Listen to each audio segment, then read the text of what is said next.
classificou o Renan Santos como uma figura política que tem 4 pilares. Ele é 25% Milei, 25% Bukele, 25% anti-Lula e 25% anti-Bolsonaro, segundo a tua definição.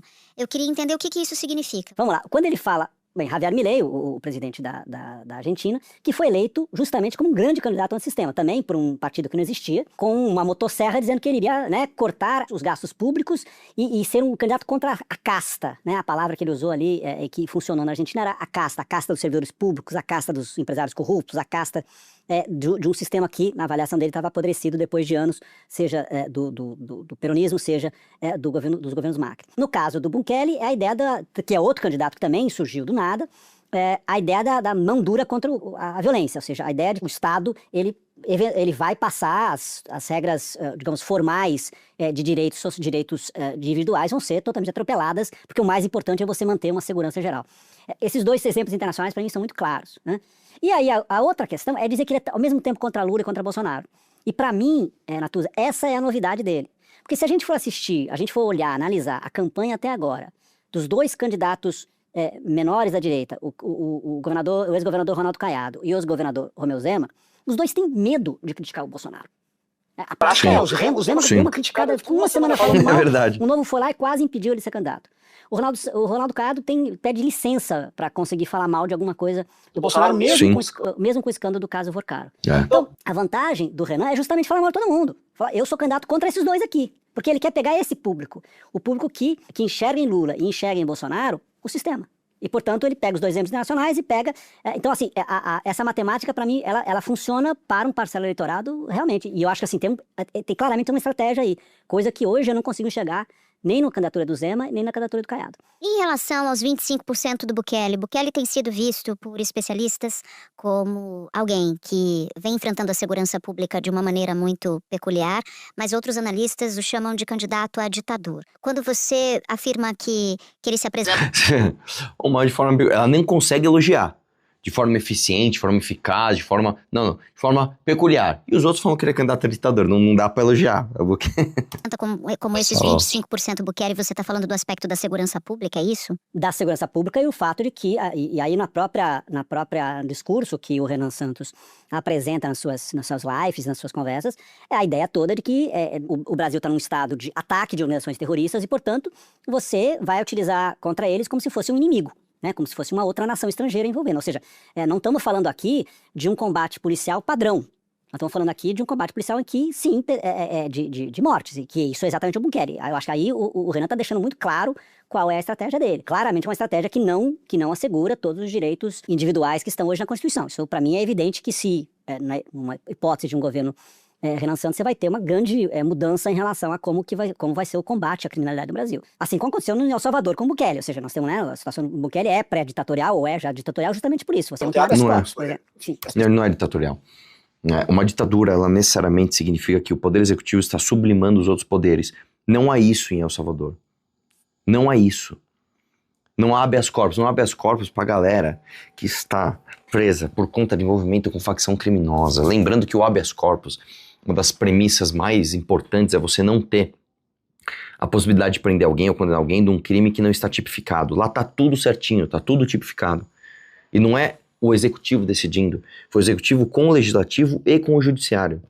Entendeu? E ambos vindos de apoios populares democráticos e de representações democráticas feitas através de eleições limpas, etc, etc.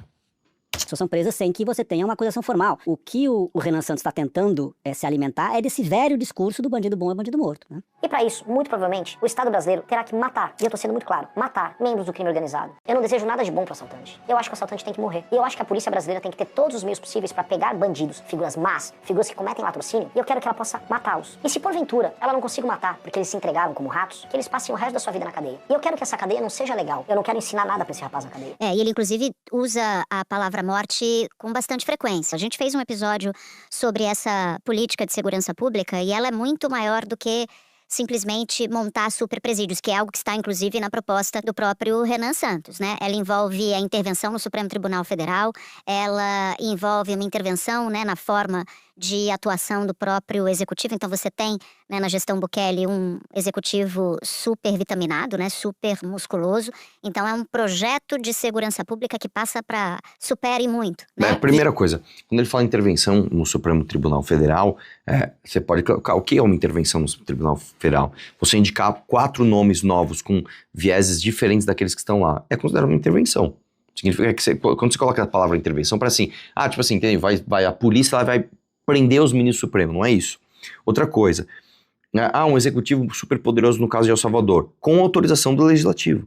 É importante deixar claro, e essa autorização ela não é constante, ela precisa ser atualizada, se não me engano, de 60 em 60 dias. Visões de mundo sobre como se deve enfrentar a insegurança pública nacional. E por isso que eu qualifico ele como de extrema-direita. Eu vou colocar as favelas nas primeiras operações e as cidades em estado de defesa e eu vou tocar as operações. E para passar o estado de defesa eu preciso do Congresso. Eu pedi, o Congresso aprovou dia 5 de janeiro de 2027. Se vier uma decisão do STF, eu só não vou cumprir. Eu não vou cumprir. Eu vou apenas com as forças policiais, se precisar de auxílio das Forças Armadas, vou fazer o meu estrito cumprimento do meu dever constitucional. Entrando um pouquinho mais nas ideias de Renan Santos. Eu gostei dessa edição, né? Que eles colocam a fala e tal, ficou legal isso. Você já explicou que ele disse que ele está à direita de Flávio Bolsonaro. Você já falou, né, dessa buquelização do discurso de Renan Santos. Agora, para além de ser anti-Lula e anti-Flávio, na economia ele defende o quê?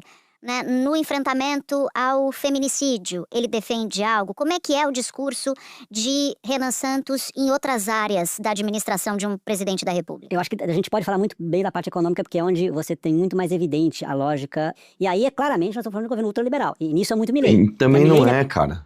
Também não é, cara. Na economia e Bukele na segurança pública. Nesse sentido, ele quase reproduz o que a gente já viu na cidade de São Paulo, Natuza, quando houve, na campanha para a prefeitura, quando a gente teve o Pablo Marçal. Quer dizer, ou seja, um candidato que surge um pouco do nada, mas que consegue seduzir um grupo, uma elite, e especialmente uma elite financeira, porque é completamente a favor de uma desregulação total da economia e um incentivo ao empreendedorismo, à redução Nossa, do cara, Estado, nossa, enfim, não, cara, pelo amor de Deus. Primeiro que você não soube ler a resposta a proposta do Renan. Leia o livro amarelo, cara, não tem nada a ver, tem nada a ver. Segundo ponto, assim, você compara com o Pablo Marçal, que conquistou uma elite. Não conquistou elite nenhuma, cara. A elite paulistana não foi com o Marçal. Você vai falar, a classe média, beleza. A classe média alta ali, individualmente, não. O Pablo Marçal teve uma concentração de votos na Zona Leste de São Paulo, que é o chamado Novo Rico. E o Novo Rico, né, não é o cara que faz parte da elite financeira do país. É um cara que conseguiu comprar um carro importado, tem um apartamento legal. Esse cara votou no Marçal, ok. Agora, a elite do país, não, cara, a elite do país estava com o Ricardo Nunes. Tá? Quando você está falando dos banqueiros, você está falando da Faria Lima, esses caras não estavam com o Marçal, cara. E assim, o Marçal surge de uma forma completamente diferente do Renan.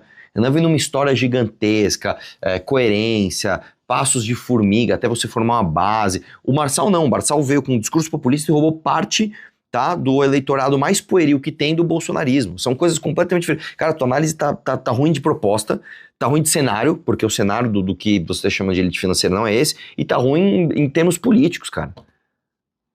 Nossa! Tem uma coisa muito mais liberal, muito mais similar ao que a gente está vendo hoje na Argentina, do que, enfim, vamos dizer, a direita tradicional que a gente conhece. Está muito mais liberal do que, digamos, foi o Paulo Guedes na economia brasileira, né? Tá além do que Paulo Guedes colocava, isso? Exatamente. Nós estamos falando aqui, não vamos dizer que é o que eles chamam de anarcocapitalismo, mas é uma tendência para o anarcocapitalismo. Nossa, cara, meu Deus do céu, como fala besteira. Primeiro que assim, o Paulo Guedes nem foi liberal na economia. O Paulo Guedes nem foi liberal, privatizou porra nenhuma, fez algumas concessões, né? Não apresentou nenhum projeto de reforma fiscal no país, no sentido de liberalizar a economia, nada, zero, tá? Falava antes, né, na campanha, tal, beleza, tal, e outra, o projeto da missão não é isso, beira o anarcocapitalismo, cara, vocês estão loucos, cara.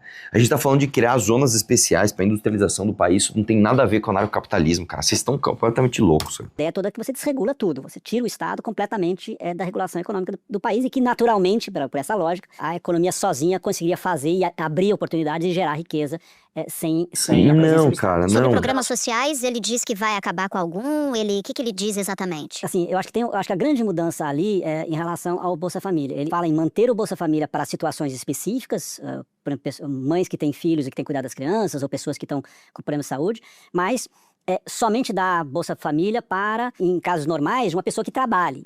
Então, portanto, ele sempre cita, fala, olha, se uma pessoa quer o Bolsa Família, um jovem ou uma pessoa adulta quer o Bolsa Família, ele vai ter que capinar a praça para a prefeitura, vai ter que pintar a escola, enfim, ele vai ter que trabalhar por aquele dinheiro. Ele fala também em acabar, Essa parte foi bem precisa, tá? em formas muito violentas, de acabar com o pé de meia, de acabar com outros programas Sim. sociais. Logicamente que como nós estamos falando de campanha eleitoral, né, Natuza, tudo parece muito fácil. Você fala, vou acabar com isso, vou acabar com aquilo. Mas não assim funciona. Mas o discurso é esse. Esse é o discurso que ele está apresentando nas suas lives e nas